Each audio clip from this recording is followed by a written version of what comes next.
श्री राम जी के गुण समूहों का स्मरण करके दोनों के मन प्रेम और आनंद में मग्न हो गए। विभीषण जी ने कहा, हे पवन पुत्र, मेरी रहनी सुनो। मैं यहाँ वैसे ही रहता हूँ जैसे दांतों के बीच में बेचारी जीभ है तात। मुझे अनाथ जानकर सूर्यकुल के नाथ श्री रामचंद्र जी क्या कभी मुझ पर कृपा करेंगे? मेरा तामसी राक्षस शरीर होने से साधन तो कुछ बनता नहीं और न मन में श्री रामचंद्र जी के चरण कमलों में प्रेम ही है, परंतु हे हनुमान, अब मुझे विश्वास हो गया कि श्री राम जी की मुझ पर कृपा है, क्योंकि हरि की कृपा के बिना संत नहीं मिलते। जब श्री रघुवीर ने कृपा की है, तभी तो आपने मुझे हट करके अपनी ओर से दर्शन दिए हैं। हनुमान जी ने कहा, हे विभीषण जी, सुनिए, प्रभु की यही रीति है कि वे सेवक पर सदा ही प्रेम किया करते हैं। भला कहिए, मैं ही कौन बड़ा कुलीन हूँ, जाति का चंचल वानर हूँ और सब प्रकार से नीच प्रातःकाल जो हम लोगों बंदरों का नाम ले ले तो उस दिन उसे भोजन न मिले। हे सखा, सुनिए, मैं ऐसा अधम हूँ, पर श्री रामचंद्र जी ने तो मुझ पर भी कृपा ही की है। भगवान के गुणों का स्मरण करके हनुमान जी के दोनों नेत्रों में प्रेमाश्रुओं का जल भर आया। जो जानते हुए भी ऐसे स्वामी श्री रघुनाथ जी को भुलाकर विषयों के पीछे भटकते फिरते हैं, वे दुखी क्यों न हों। इस प्रकार श्री राम जी के गुण समूहों को कहते हुए उन्होंने अनिर्वचनीय परम शांति प्राप्त की। फिर विभीषण जी ने श्री जानकी जी जिस प्रकार वहां लंका में रहती थीं, वह सब कथा कही। तब हनुमान जी ने कहा, हे भाई सुनो, मैं जानकी माता को देखता चाहता हूँ। विभीषण जी ने माता के दर्शन की सब युक्तियां उपाय कह सुनाई। तब हनुमान जी विदा लेकर चले। फिर वही पहले का मसक सरीखा रूप धरकर वहां गए, जहां अशोक वन के जिस भाग में सीताजी रहती थीं। सीताजी को देखकर हनुमान जी ने उन्हें मन ही में प्रणाम किया। उन्हें बैठे ही बैठे रात्रि के चारों पहर बीत जाते हैं। शरीर दुबला हो गया है, सिर पर जटाओं की एक वेनी लट है। हृदय में श्री रघुनाथ जी के गुण समूहों का जाप स्मरण करती रहती हैं। श्री जानकी जी नेत्रों को अपने चरणों में लगाए हुए हैं, नीचे की ओर देख रही हैं और मन श्री राम जी के चरण कमलों में लीन है। जानकी जी को दीन दुखी देखकर पवनपुत्र हनुमान जी बहुत ही दुखी हुए। हनुमान जी वृक्ष के पत्तों में छिप रहे और विचार करने लगे कि हे भाई, क्या करूं, इनका दुख कैसे दूर करूं। उसी समय बहुत सी स्त्रियों को साथ लिए सज धज कर रावण वहां आया। उस दुष्ट ने सीताजी को बहुत प्रकार से समझाया, साम दान भय और भेद दिखलाया। रावण ने कहा, हे सुमुखी, हे सयानी, सुनो, मंदोदरी आदि सब रानियों को मैं तुम्हारी दासी बना दूंगा, यह मेरा प्रण है। तुम एक बार मेरी ओर देखो तो सही। अपने परम स्नेही कोसलाधीश श्री रामचंद्र जी का स्मरण करके जानकी जी तिनके की आड़ पर्दा करके कहने लगी, हे दशमुख, सुन, जुगनू के प्रकाश से कभी कमलिनी खिल सकती हैं। जानकी जी फिर कहती हैं, तू अपने लिए भी ऐसा ही मन में समझ ले रे दुष्ट। तुझे श्री रघुवीर के बाण की खबर नहीं है। रे पापी, तू मुझे सूने में हर लाया है। रे अधम निर्लज्ज, तुझे लज्जा नहीं आती। अपने को जुगनू के समान और रामचंद्र जी को सूर्य के समान सुनकर और सीता जी के कठोर वचनों को सुनकर रावण तलवार निकालकर बड़े गुस्से में आकर बोला, सीता, तूने मेरा अपनाम किया है। मैं तेरा सिर इस कठोर कृपाण से काट डालूंगा, नहीं तो अब भी जल्दी मेरी बात मान ले। हे सुमुखी, नहीं तो जीवन से हाथ धोना पड़ेगा।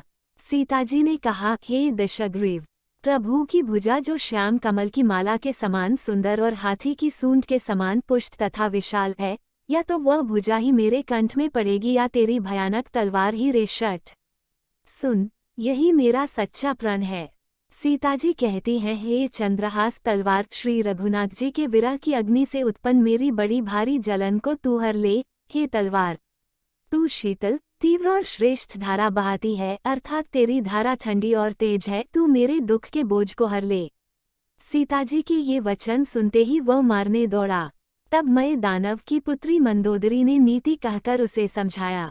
तब रावण ने सब दासियों को बुलाकर कहा कि जाकर सीता को बहुत प्रकार से भय दिखलाओ। यदि महीने भर में ये कहा न माने तो मैं इसे तलवार निकालकर मार डालूंगा। यूं कहकर रावण घर चला गया। यहाँ राक्षसियों के समूह बहुत से बुरे रूप धरकर सीताजी को भय दिखलाने लगे। उनमें एक त्रिजटा नाम की राक्षसी थी। उसकी श्री रामचंद्र जी के चरणों में प्रीति थी और वो विवेक ज्ञान में निपुण थी। उसने सबों को बुलाकर अपना स्वप्न सुनाया और कहा, सीताजी की सेवा करके अपना कल्याण कर लो। स्वप्न मैंने देखा कि एक बंदर ने लंका जला दी। राक्षसों की सारी सेना मार डाली गई। रावण नंगा है और गधे पर सवार है। उसके सिर मुंडे हुए हैं, 20 भुजाएं कटी हुई हैं। इस प्रकार से वह दक्षिण यमपुरी की दिशा को जा रहा है और मानो लंका विभीषण ने पाई है। नगर में श्री रामचंद्र जी की दुहाई फिर गई। तब प्रभु ने सीताजी को बुला भेजा। मैं पुकारकर निश्चय के साथ कहती हूँ कि यह स्वप्नचार कुछ ही दिनों बाद सत्य होकर रहेगा। उसके वचन सुनकर वे सब राक्षसियां डर गईं और जानकी जी के चरणों पर गिर पड़ीं। तब इसके बाद वे सब जहां तहां चली गईं। सीताजी मन में सोच करने लगी कि 1 महीना बीत जाने पर नीच राक्षस रावण मुझे मारेगा। सीताजी हाथ जोड़कर त्रिजटा से बोली, हे माता, तू मेरी विपत्ति की संगिनी है। जल्दी कोई ऐसा उपाय कर जिससे मैं शरीर छोड़ सकूं। विरह असहा हो चला है, अब ये सहा नहीं जाता। काठ लाकर चिता बनाकर सजा दे। हे माता, फिर उसमें आग लगा दें। हे सयानी, तू मेरी प्रीति को सत्य कर दे। रावण की शूल के समान दुख देने वाली वाणी कानों से कौन सुने। सीताजी के वचन सुनकर त्रिजटा ने चरण पकड़कर उन्हें समझाया और प्रभु का प्रताप, बल और सुयश सुनाया। उसने कहा, हे सुकुमारी, सुनो, रात्रि के समय आग नहीं मिलेगी। ऐसा कहकर वह अपने घर चली। सीताजी मन ही मन कहने लगी, क्या करूं, विधाता ही विपरीत हो गया। न आग मिलेगी, न पीड़ा मिटेगी। आकाश में अंगारे प्रकट दिखाई दे रहे हैं, पर पृथ्वी पर एक भी तारा नहीं आता। चंद्रमा अग्नि में है, किंतु वह भी मानो मुझे हतभागिनी जानकर आग नहीं बरसाता। है अशोक वृक्ष, मेरी विनती सुन, मेरा शोक हर ले और अपना अशोक नाम सत्य कर। तेरे नए नए कोमल पत्ते अग्नि के समान हैं। अग्नि दे, विरह रोग का अंत मत कर, अर्थात विरह रोग को बढ़ाकर सीमा तक न पहुंचा। सीताजी को विरह से परम व्याकुल देखकर वह क्षण हनुमान जी को कल्प के समान बीता। तब हनुमान जी ने हृदय में विचार कर सीताजी के सामने अंगूठी डाल दी, मानो अशोक ने अंगारा दे दिया। ये समझकर सीताजी ने हर्षित होकर उठकर उसे हाथ में ले लिया। तब उन्होंने राम नाम से अंकित अत्यंत सुंदर एवं मनोहर अंगूठी देखी। अंगूठी को पहचानकर सीताजी आश्चर्यचकित होकर उसे देखने लगी और हर्ष तथा विषाद से हृदय में अकुला उठी। वे सोचने लगी, श्री रघुनाथ जी तो सर्वथा अजेय हैं, उन्हें कौन जीत सकता है। और माया से, ऐसी माया के उपादान से सर्वथा रहित दिव्य चिन्मय अंगूठी बनाई नहीं जा सकती। सीताजी मन में अनेक प्रकार के विचार कर रही थीं। इसी समय हनुमान जी मधुर वचन बोले। वे श्री रामचंद्र जी के गुणों का वर्णन करने लगे, जिनके सुनते ही सीताजी का दुख भाग गया। वे कान और मन लगाकर उन्हें सुनने लगीं। हनुमान जी ने आदि से लेकर अब तक की सारी कथा कह सुनाई।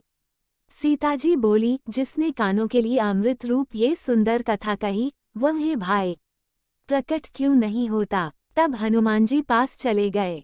उन्हें देखकर सीताजी फिरकर मुख फेरकर बैठ गई। उनके मन में आश्चर्य हुआ।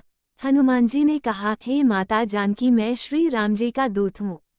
करुणानिधान की सच्ची शपथ करता हूँ, हे माता, यह अंगूठी मैं ही लाया हूँ। श्री राम जी ने मुझे आपके लिए ये सहेदानी निशानी या पहचान दी है। सीताजी ने पूछा, नर और वानर का संग कहो कैसे हुआ। तब हनुमान जी ने जैसे संग हुआ था वह सब कथा कही। हनुमान जी के प्रेमयुक्त वचन सुनकर सीताजी के मन में विश्वास उत्पन्न हो गया।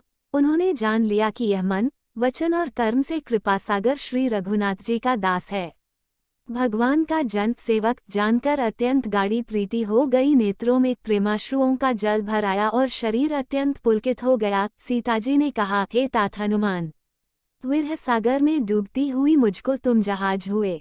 मैं बलिहारी जाती हूँ। अब छोटे भाई लक्ष्मण जी सहित खर के शत्रु सुखधाम प्रभु का कुशल मंगल कहो। श्री रघुनाथ जी तो कोमल हृदय और कृपालु हैं। फिर हे हनुमान, उन्होंने किस कारण ये निष्ठुरता धारण कर ली है। सेवक को सुख देना उनका स्वाभाविक बान है। वे श्री रघुनाथ जी क्या कभी मेरी भी याद करते हैं? हे तात, क्या कभी उनके कोमल सांवले अंगों को देखकर मेरे नेत्र शीतल हों?